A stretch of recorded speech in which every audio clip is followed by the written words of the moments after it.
Hello, I see you stumbled upon this video, which definitely means you're helpless.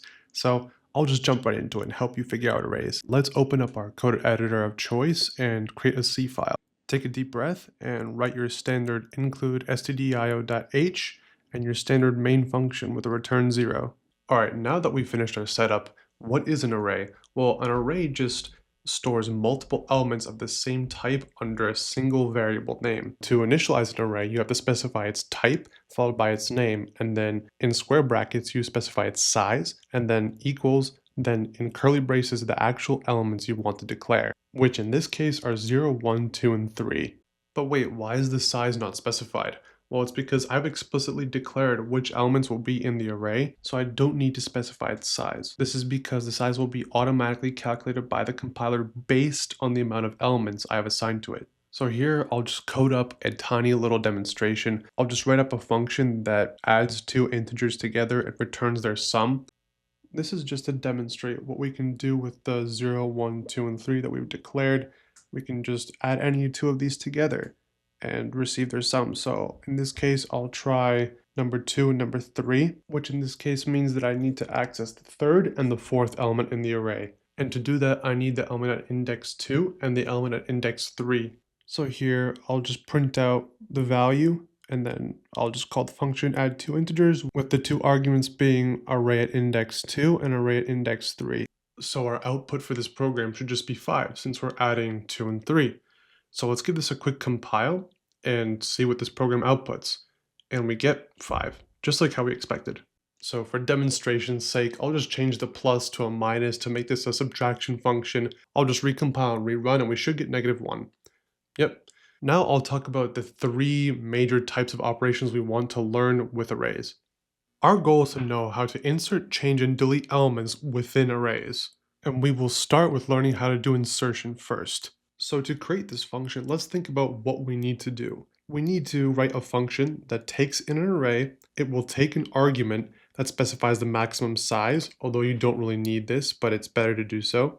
We have to take the size of the array, we need the index at which we want to insert, and we need the value that we want to insert. And we want this function to be dynamic, so that it won't always insert at the end, but say if someone wants to insert a number in the middle of the array, we also want it to be able to shift those elements after the insertion to the right. This first if statement checks whether the current size of the array is larger than the maximum capacity, and the second if statement checks whether the index that we're trying to insert at is between the 0th index and the current size of the array. And this for loop will just shift all the elements to the right of the index to make room for it. Then we take our value and assign it to the desired index and then increment the array size by 1.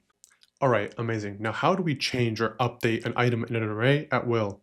We'll begin by writing a function called updateElement that takes 4 parameters: the array itself, the number of elements in the array, the index we want to update, and the new value we want to assign. The function will be void since we don't really need to return anything, we're just modifying the array directly. The function first, it checks whether the index is valid, meaning it's between 0 and n-1. If the index is out of bounds, it prints an error message and exits the function.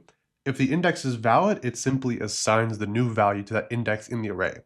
So if you call this function with index 2 and value 99, the element at index 2 will be replaced with 99. Alright, hold on now, we're almost at the end, we got just delete left. This function should also be void as we don't need to return anything, so let's name it delete element.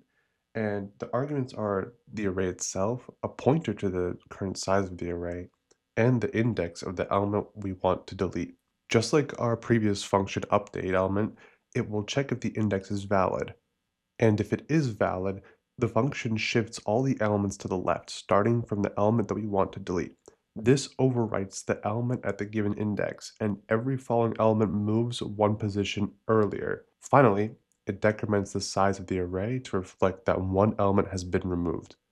Hurrah! We have now written all 3 of our basic operations, and now I want to kind of move to the part of the video where we test these functions and actually show how to work with them. So I'll define my capacity here at 100. You can do whatever you want, essentially, as long as it's not way too large. That's what mine will be. So now we'll go into the main function, and I'll just write up some code that works with these functions. So I'll declare the array with the capacity that I defined before. I'll set the current size to 0. We'll do insert, and I'm making sure to use the pointer to n, because if I don't, it won't change the real variable n in the main function, since there's going to be a copy created upon every function call.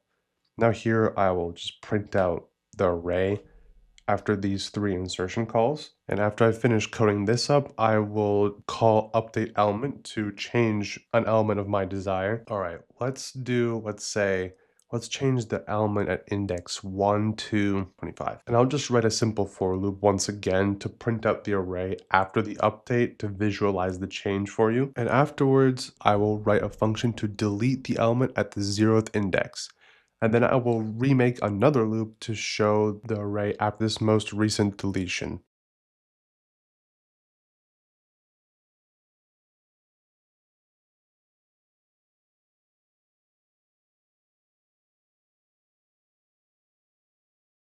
Alright, now that we've finished coding up our main function, let's compile this code and show you how this array works.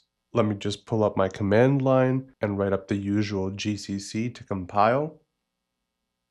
And once we have that, I will run this program.